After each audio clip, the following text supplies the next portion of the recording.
Esto es Capitalismo Revolucionario. Hoy quiero hablar de un tema muy importante. Aquí están aplaudiendo, escucho en cada momento, hay aplausos aquí al lado, los vecinos, que es un grupo de empresas, de gente joven, y son todos de izquierda. Y escuché el canto de este derecho de vivir en paz de Víctor Jara. Es decir, como lo expresó muy bien la primera dama, estamos ante una invasión de extraterrestres. Estamos rodeados de extraterrestres.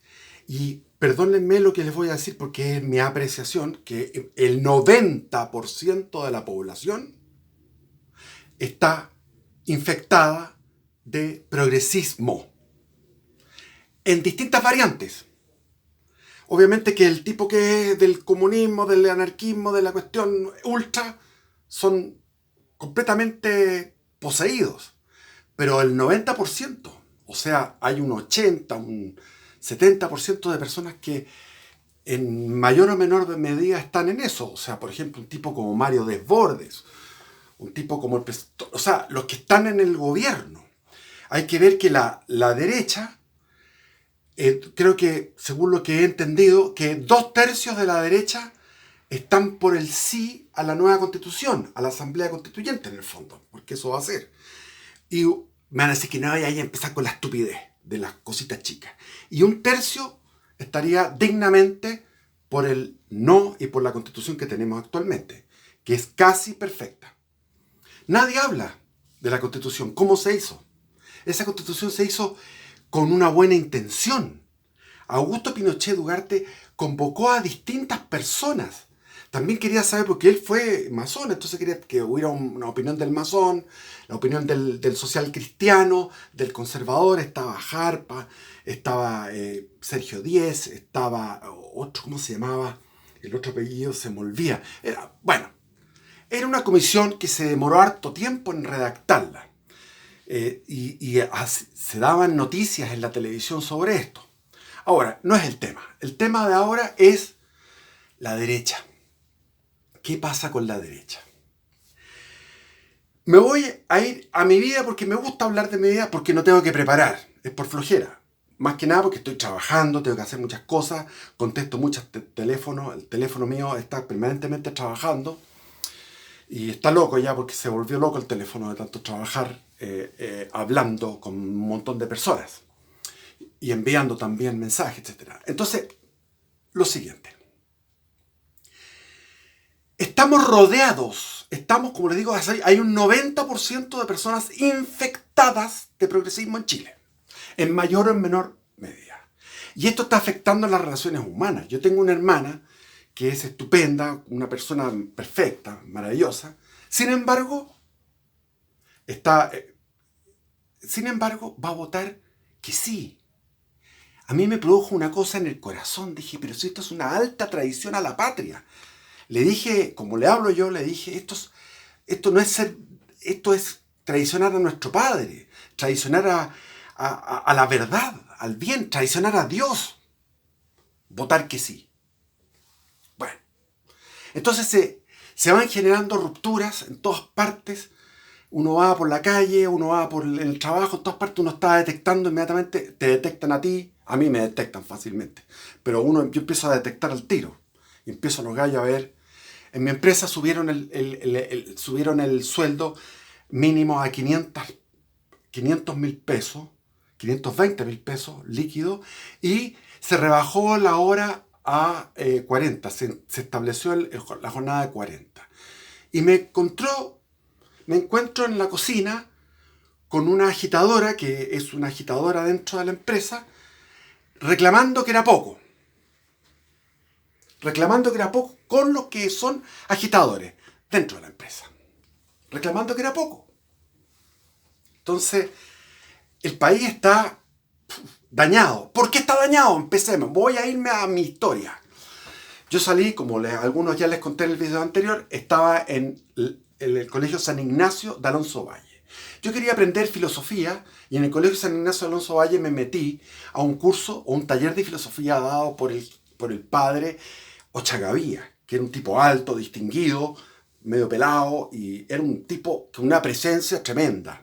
Y era el padre provincial, era el jefe de los jesuitas ese año. Y qué cosa más, qué honor más grande estar con el padre Ochagavía aprendiendo filosofía. Pero no estudiábamos filosofía. En el taller de filosofía era un taller sobre política. Era un taller de política. O sea, tradición a lo que uno quería ir a aprender. Yo quería aprender filosofía, quería un discurrir filosófico. Nada. Bueno, veníamos éramos como cuatro, sí, unos cuatro, a ver, los dos morenos, que todavía el moreno sigue con la onda, sale en la televisión este gallo, el moreno, está obsesionado con el tema de la pobreza, porque nos metía en ese problema, el tema de la pobreza, tanto que después fui pobre y me di cuenta que no tenía nada de importante cuestión con los pobres que le ponen. Entonces, 30 años viviendo pobre, 30 años viviendo pobre, me da rabia. La gente se pone en el pellejo el pobre y cree que el pobre sufre. Los que sufren son los miserables, no los pobres. Bueno, entonces, llegué a la Pontificia Universidad Católica de Chile a estudiar Derecho.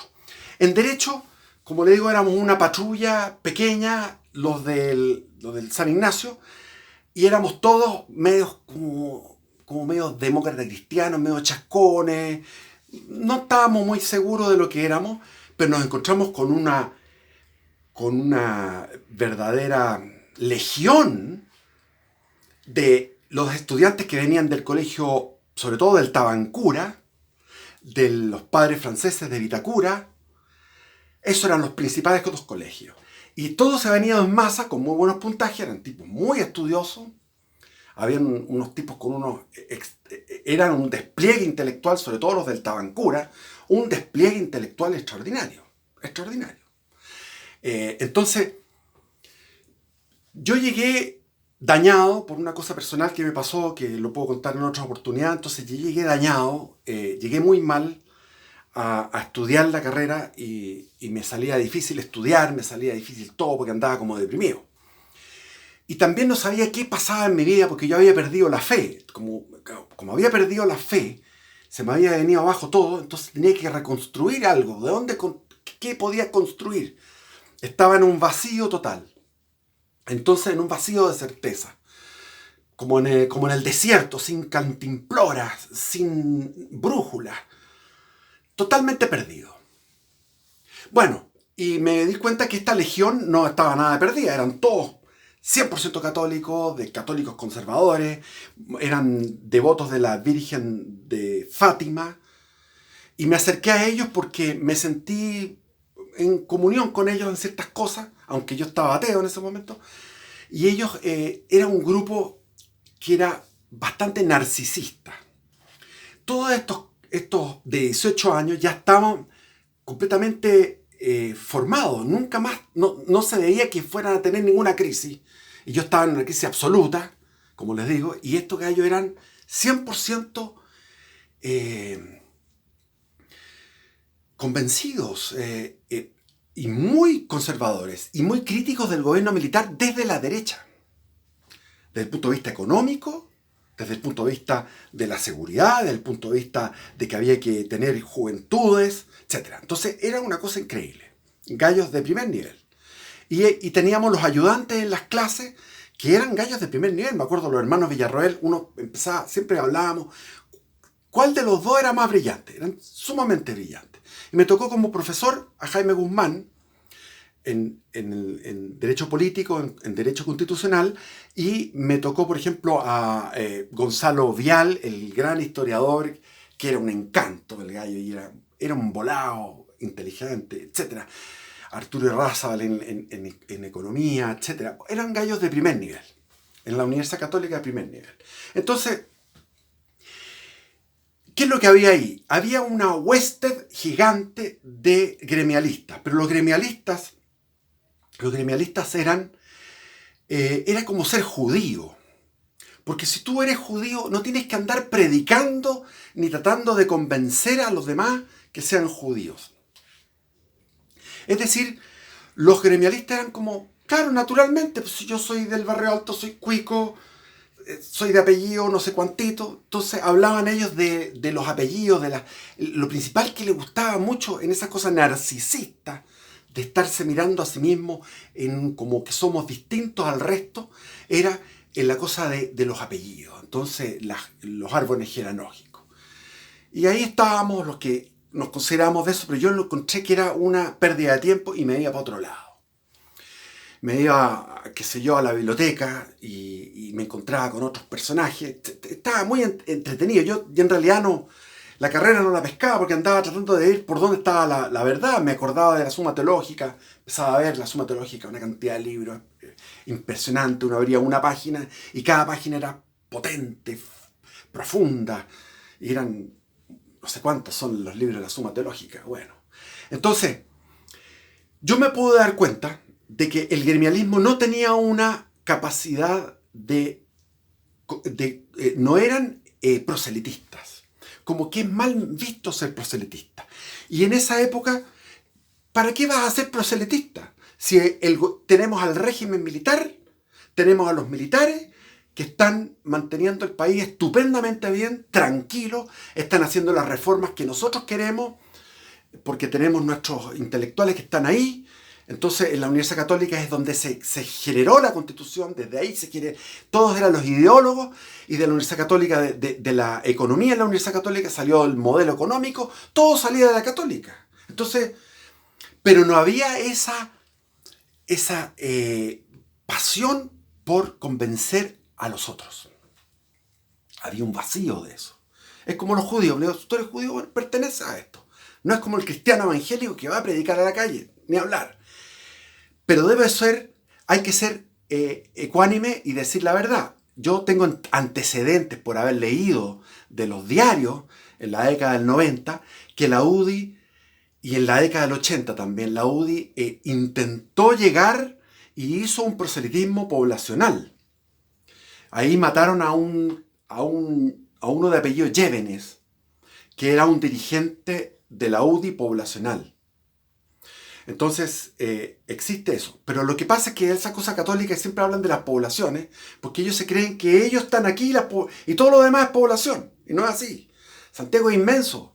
Entonces, Santiago, Chile entero es una diversidad de gente. Las clases medias son variadas. Pero ¿qué pasa? Se van a la población. Bueno, eso era la cosa media católica, paternalista. Le resultó en algún sentido y la UDI agarró fuerza. Yo estoy hablando esto desde afuera, lo que yo vi, porque yo obviamente no estuve con ellos, entonces no puedo decir lo que se hablaba al interior. Y lo que veíamos era eso, que estaban ellos en un grupo que a mí me hacía calzar con respecto a lo que era la teoría marxista, que decía el Estado es una fuerza que está al servicio de una clase, que es una clase dirigente que tiene cooptado al Estado y que se encarga de someter a las demás clases bajo su égida. Bueno, eso es lo que se veía claramente en aquellos tiempos. Ahora está todo revuelto, no tiene esa claridad. Entonces, la teoría marxista era aquella, y tú decías, bueno, sí, aquí está el régimen militar, que es la fuerza que está trabajando para estos gallos, y estos gallos están como una clase, y se veía como una clase.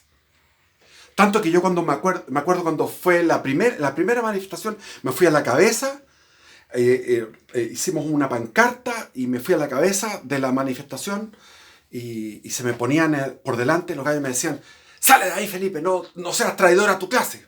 Me decían así, o sea, tenían el concepto de la clase.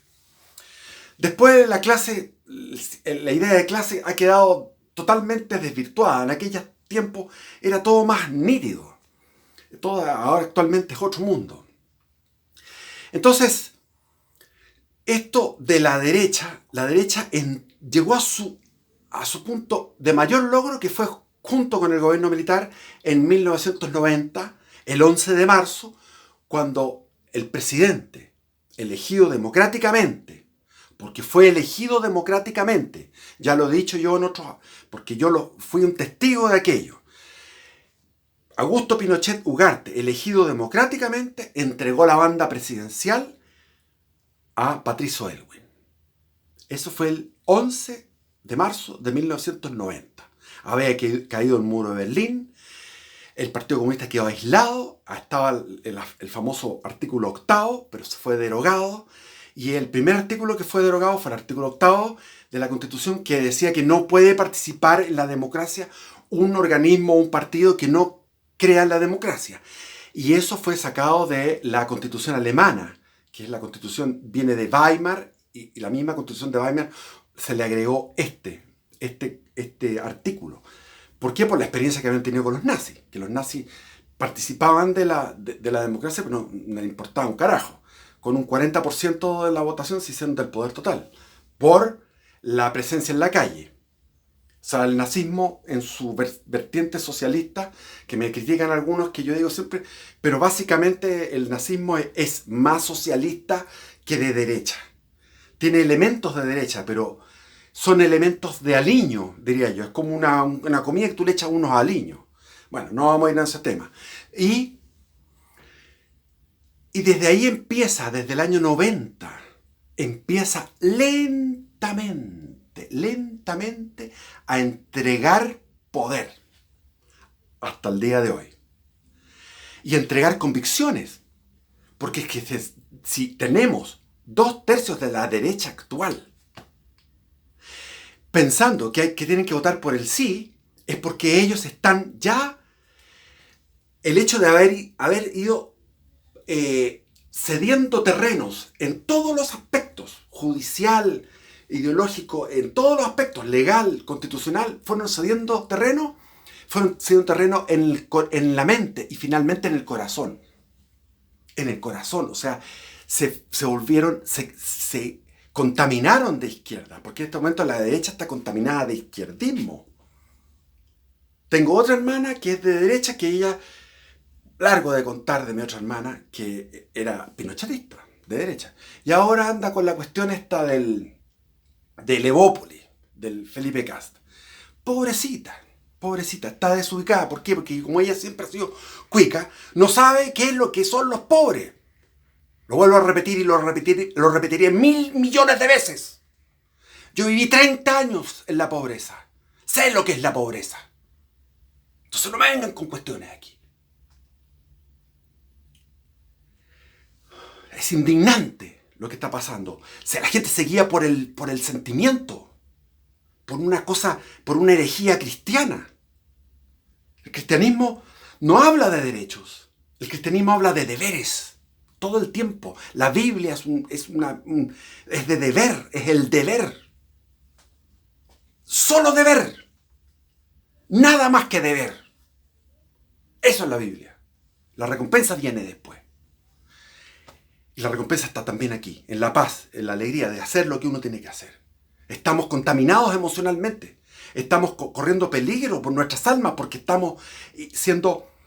¿Quiénes son los culpables del odio? La izquierda. ¿Quién fue el culpable del odio en la época de Frei Montalva y en la época de la Unidad Popular? Fue la izquierda. ¿Quién fue la culpable de todos los desórdenes y todo el odio durante la década del 80? La izquierda. ¿Y quién ha sido la que es culpable de todo el odio que se está generando ahora? La izquierda. La izquierda escupe odio. Y los huevones ignorantes y estúpidos. Este país de ignorantes e imbéciles. Y lo dice la Biblia. Ay, en mi pueblo se pierde por desconocimiento, por ignorancia. No tienen voluntad de estudiar mínimamente los problemas. De estudiar, de informarse. Solamente siguen los eslogans. Les digo, estamos en un 90% contaminados. Esta es una lucha muy difícil. Porque es como lo que pasó en la Iglesia Católica. En la Iglesia Católica, los papas, los obispos, los cardenales, entregaron y hicieron apostasía, abandonaron la fe de Cristo. Entonces, ¿qué pasa cuando tus jefes abandonan la fe de Cristo? ¿Cómo sigues siendo católico? Es muy difícil. Tú estás solo. Y lo mismo pasa con la derecha. La derecha fue entregando. Me acuerdo cuando vino Helmut Kohl. Se estaba haciendo la reunificación alemana y Helmut Kohl era como el máximo exponente en ese momento en el mundo. Un tipo grandote, canciller alemán. Y llegó al Congreso de Valparaíso. Y empezó a hablar de la violación de los derechos humanos y de la dictadura. y se levantaron todos los diputados y todos los senadores de Renovación Nacional y de la UDI. ¿Qué tiempos aquellos? Debe haber sido el año 91, más o menos. Se levantaron todos, menos uno. Uno se quedó sentado. Sebastián Piñera se quedó sentado. Hasta Alamán se levantó. Pucha que defendían.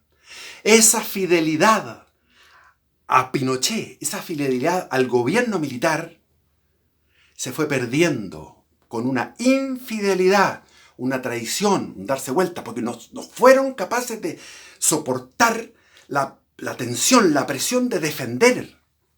Porque no se defendió el gobierno militar, que estamos en estos problemas. Porque no se defendió a los militares acusados, estamos en estos problemas. Porque debería haberse defendido. Y no haber corrido el cerco legal, ni haber corrido el cerco de todo. Haberse ido arrinconando. Ahora en este momento, lo que es derecha es una cosa que, como les digo, es un 10% arrinconado.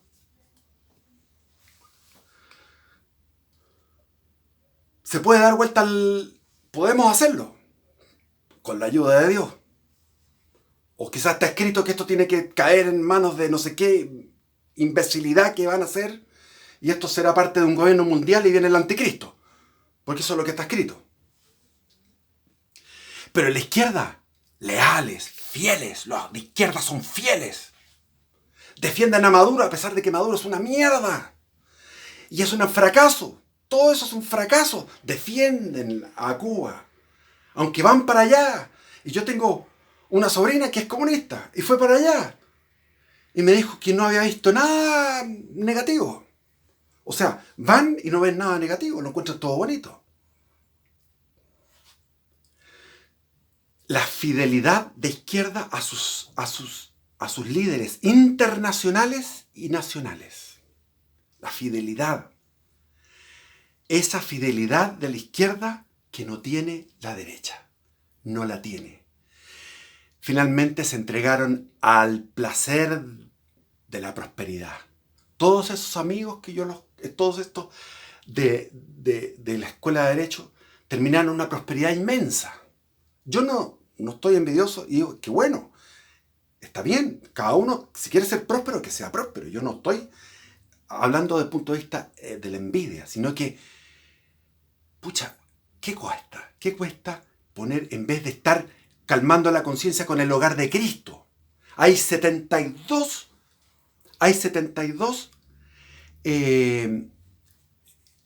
estas organizaciones de caridad con distintos nombres que se mantienen por los empresarios del barrio alto.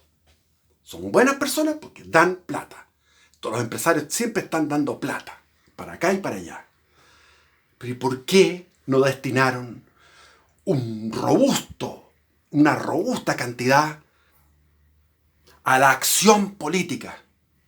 ¿Por qué mi hijo tiene que estar recibiendo dinero de cabros jóvenes, de gente que tiene en su canal?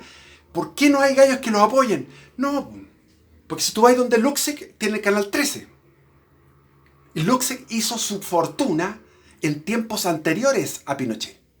El Luxec papá hizo su fortuna con todas las movidas que había en aquella época, que me contaba mi padre, las movidas que tenían. Mi padre fue del Norte Grande, donde estaba Luxec. Luxec hizo movidas con la democracia cristiana, con el Partido Socialista, desde aquellos tiempos. También los otros, los del BCI, los Yarur. Los Yarur se hicieron ricos a partir de los aranceles que ponían los partidos radicales. Eso les permitió a los Yarur ser millonarios. Entonces, los Mate también hicieron su fortuna con la izquierda. Bueno, esto es gravísimo. Es gravísima la situación que estamos. No les digo que las quemazones y que las políticas del gobierno, sino que la mente. Es impresionante.